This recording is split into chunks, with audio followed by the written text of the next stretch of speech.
So in part A, we're given the differentiable function, and we need to sketch the slope field. So I'm going to make a table of values, where x is going to be my horizontal values of -1, 0, and 1, based upon the points provided in the table. And my y values are 3, 2, 1, and 0. So replacing these values into the differential equation, replacing in -1 in for x and 3 in for y, we get the value of 1. Replacing 0 in for x, 3 in for y, we get 0. 1 in for x, 3 in for y, we get 1. And in fact, when we replace 0 in for x, every time all that's going to be 0. Replacing in 2 in for y is also going to make 0, so these values will also be 0. Then replacing -1 for x and 1 in for y, we're going to get -1. -1 in for x and 0 in for y, we'll get -2. Then 1 in for x, 1 in for y, get -1. And 1 in for x, 0 in for y, we'll get -2.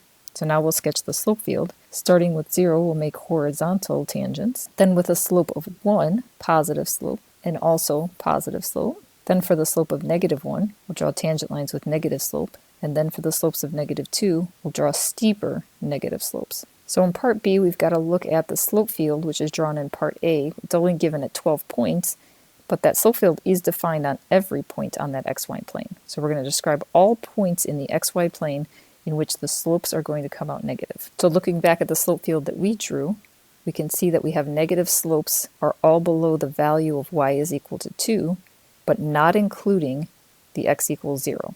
So slopes are negative when y is less than 2 and x is not equal to 0. In part C, we need to find the particular solution, solving for y equals, given the differential equation back in part A, and f of 0 is equal to 0. So the differential equation was dy dx is equal to x to the 4th y minus 2. Go ahead and multiply both sides by the dx and divide by the y minus 2. Then we'll go ahead and antiderive both sides. And antideriving y minus 2 through u substitution is going to make natural log of the absolute value of y minus 2. And antideriving x to the 4th is 1/5 x to the 5th plus c.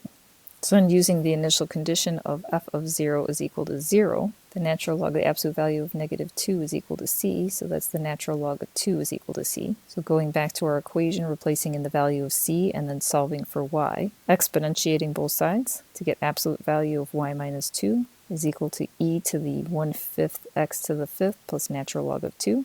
Eliminate the absolute value. You need to consider if what's inside the absolute value is positive or negative. So is the y minus 2 going to be positive, or is the y minus 2 going to be negative? Since our y value was 0, replacing in 0, 0 minus 2 is a negative number, so we're going to go ahead and keep the negative value for e, and then add 2 over to get y by itself. And then we can rewrite or simplify the problem, but this is an acceptable answer.